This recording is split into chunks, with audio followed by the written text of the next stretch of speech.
Welcome to प्रिपरेशनपुर। आज है 5 अगस्त। तो 5 अगस्त से रिलेटेड जितने भी करंट अफेयर के क्वेश्चन बनेंगे उसको हम लोग डिस्कस करेंगे और साथ ही साथ उससे रिलेटेड जो भी फैक्ट बनेंगे मैं आपको बताऊंगा। इन क्वेश्चंस की पीडीएफ फाइल के लिए आप डिस्क्रिप्शन में जाकर टेलीग्राम चैनल को ज्वाइन करें तथा इंस्टाग्राम पे फॉलो करें और एफबी पे जो है पेज को लाइक करें, जहाँ पर question of the day per day post किए जाते हैं। और इन क्वेश्चंस की ऑडियो फाइल के लिए जो है आपको खबरी चैनल को ज्वाइन करना है और वहाँ पर जो है ऑडियो रिवीजन के रूप में इसकी जो है ऑडियो आपको मिल जाएगी। और साथ ही साथ जो है ये क्वेश्चन आपको अगर इम्पोर्टेंट लगे तो चैनल को सब्सक्राइब करें, लाइक करें, कमेंट करें एंड शेयर करें।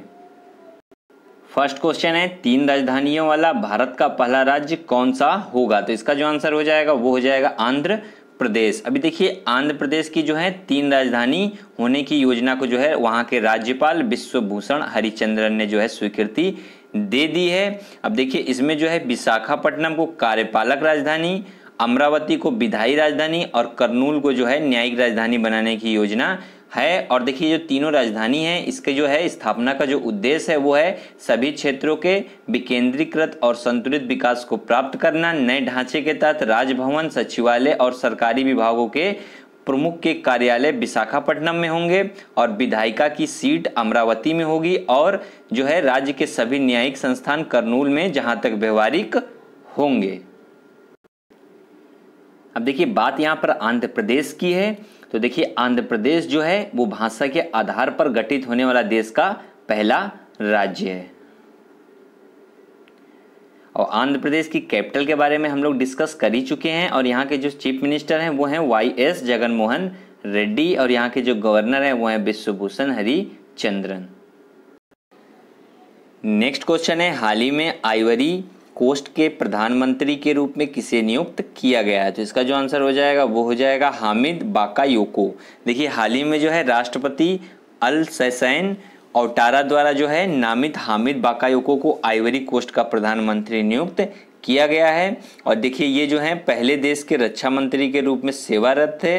इसका निर्णय जो है अभी जुलाई में पूर्व प्रधानमंत्री अमाडू गान कालीबली की मृत्यु के बाद लिया गया है। और हामिद बाकायोको एक पूर्व अखबार और रेडियो कार्यकारी हैं।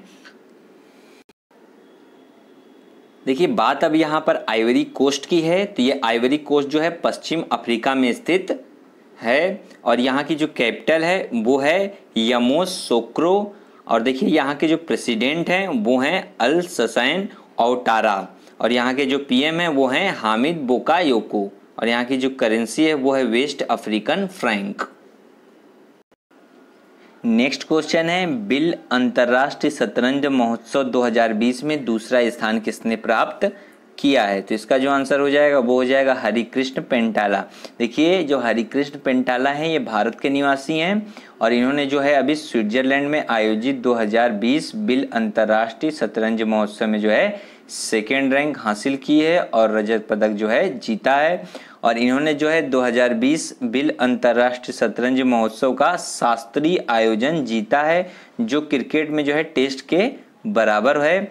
और रैपिड, क्लासिकल और ब्लिट्ज मुकाबले में जो है ये हरिकृष्णा पेंटिला का कुल जो स्कोर है 28 मैचों में 36.5 अंक है। अब देखिए इन्होंने सेकेंड रैंक हासिल की है। तो इसमें जो फर्स्ट रैंक हासिल की है वो की है पोलैंड के जो हैं रेडोस्लाव बोर्च-जजेक ने जो है सेकेंड रैंक हासिल की है और इन्होंने जो है 37 अंक इसमें बनाए हैं। और देखिए 2020 बिल अंतर्राष्ट्रीय शतरंज महोत्सव जो है कोरोना वायरस संकट के बाद बोर्ड पर खेले जाने वाला पहला जो है बड़ा शतरंज टूर्नामेंट था।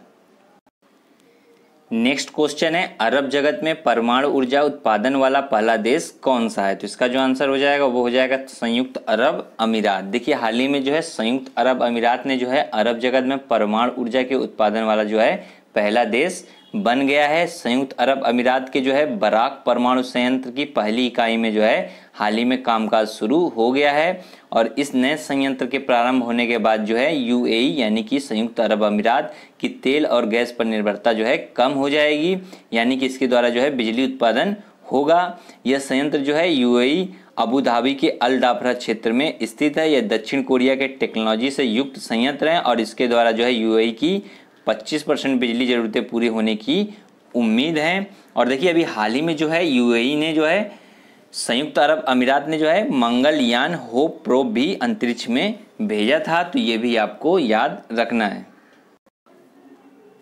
देखिए बात अब यहाँ पर यूएई की है, यानी कि यूनाइटेड अरब अमीरात, संयुक्त अरब अमीरात की है। तो इसकी जो कैपिटल है वो है अबू धाबी और यहाँ की जो करेंसी है वो है यूएई दिरहम और यहाँ के जो प्रेसिडेंट हैं वो हैं खलीफा बिन जयाद अल नयान और यहाँ के जो पीएम हैं यानी कि प्राइम मिनिस्टर वो हैं मोहम्मद बिन राशिद अल मखतूम। नेक्स्ट क्वेश्चन है, हाल ही में किस केंद्र शासित प्रदेश में ई ज्ञान मित्र मोबाइल ऐप लॉन्च किया गया है? तो इसका जो आंसर हो जाएगा वो हो जाएगा दादर और नगर हवेली और दमन व दीव। तो देखिए अभी हाल ही में जो है केंद्र शासित प्रदेश दादर और नगर हवेली और दमन व दीव ने जो है ई ज्ञान मित्र मोबाइल ऐप लॉन्च किया है। इस ऐप को ऑनलाइन शिक्षा प्रदान करने के लिए लॉन्च किया गया है। दमन प्रशासन के शिक्षा विभाग द्वारा जो है यह ऐप शुरू किया गया है। अब देखिए बात यहाँ पर दादर और नगर हवेली और दमन और दीव की है, तो यह पश्चिम भारत में एक केंद्र शासित प्रदेश है और इसे देखिए भारत सरकार द्वारा दिसंबर 2019 में जो है कानून पारित करके एक साथ विलय कर दिया गया था और यह क्षेत्र जो है पुर्तगाली भारत का हिस्सा थे और 20वीं शताब्दी के मध्य में जो है भारतीय प्रशासन के अधीन आ गए थे। नेक्स्ट क्वेश्चन है, हाल ही में किसने महिला विश्व स्क्वैश टीम चैंपियनशिप से अपनी भागीदारी वापस ले ली है? तो इसका जो आंसर हो जाएगा वो हो जाएगा भारत। देखिए हाल ही में जो है भारत ने महिला विश्व स्क्वैश टीम चैंपियनशिप से अपनी भागीदारी को वापस ले ली है और इसका जो कारण है वो कोविड-19 महामारी के बीच तैयारी के लिए समय की कमी और यात्रा की अनिश्चितताओं को बताया गया है। Squash rackets federation of India के सचिव साइरस पोंचा ने बताया है कि यह निर्णय शीर्ष खिलाड़ियों की सलाह के बाद जो है लिया गया है और महिला विश्व स्क्वैश चैंपियनशिप का जो आयोजन है वो 15 से 20 दिसंबर 2020 तक मलेशिया के कुआलालंपुर में किया जाएगा।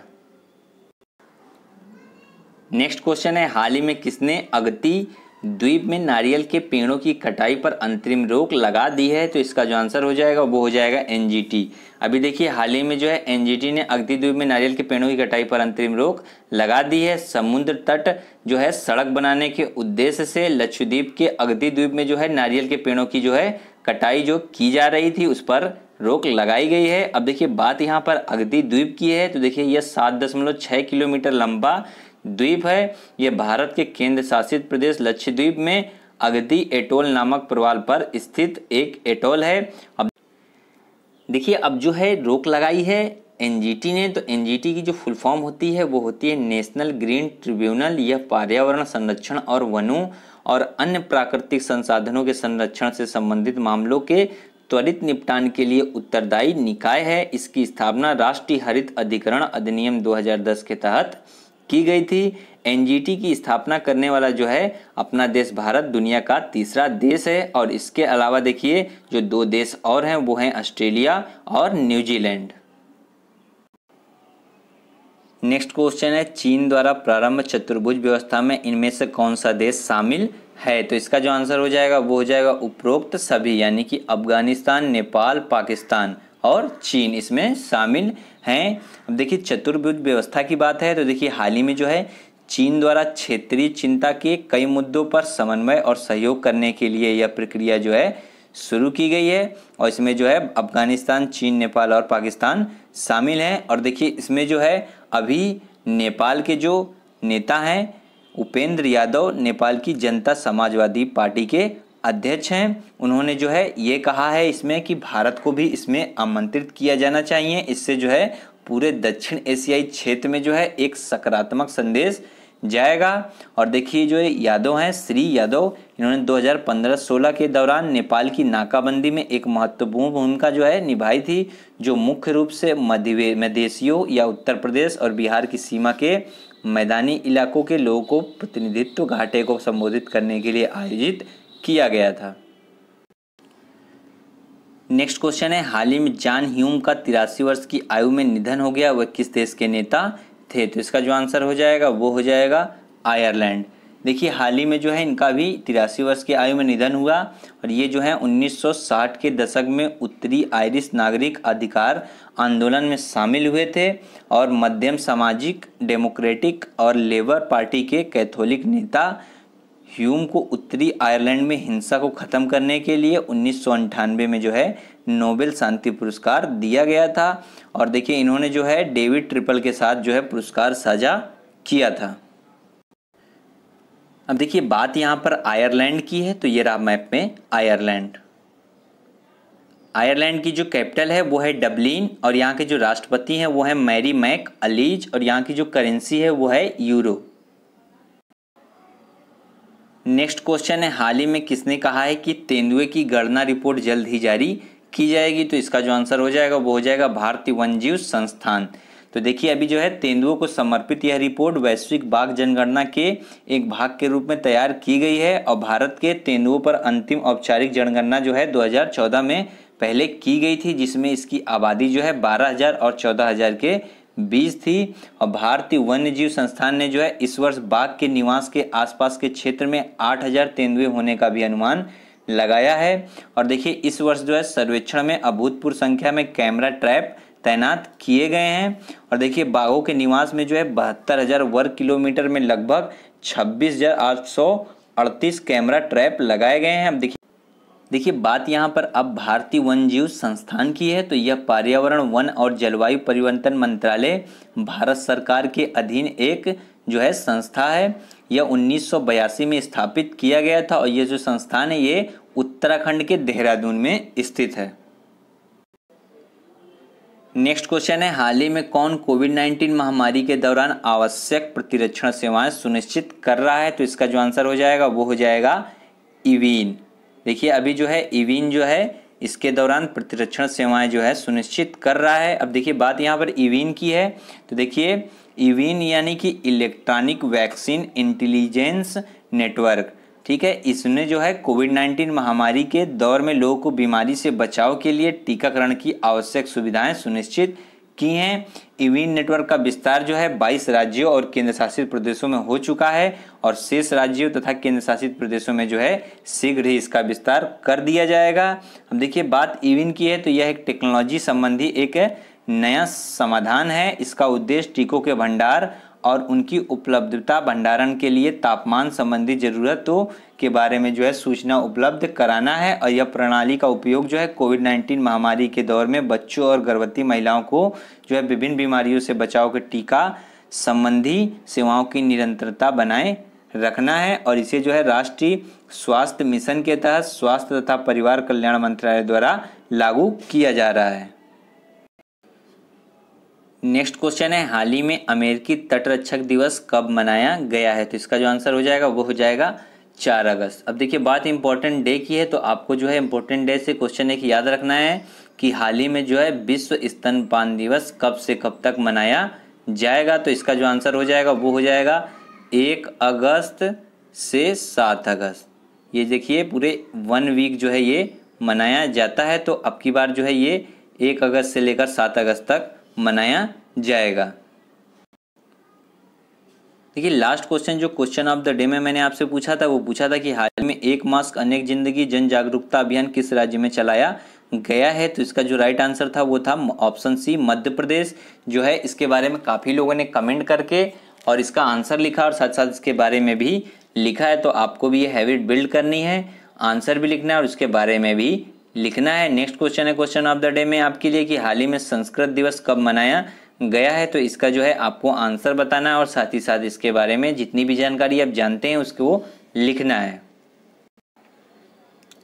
लास्ट क्वेश्चन जो क्वेश्चन ऑफ द डे में मैंने आपसे पूछा था उसके टॉप 3 रैंक होल्डर जो रहे थे वो थे फर्स्ट पे सोनू मिश्रा, सेकंड पे गौरव वर्मा और थर्ड पे मनीष शर्मा। आपको भी जो है ये हैबिट बिल्ड करनी है, क्वेश्चन का आंसर कमेंट करना और साथ ही साथ इसके बारे में भी लिखना है। ये क्वेश्चन आपको आपके लिए यूजफुल लगे तो चैनल को सब्सक्राइब करें, लाइक करें, कमेंट करें एंड शेयर करें। ओके, आज के लिए इतना रखेंगे। Thank you.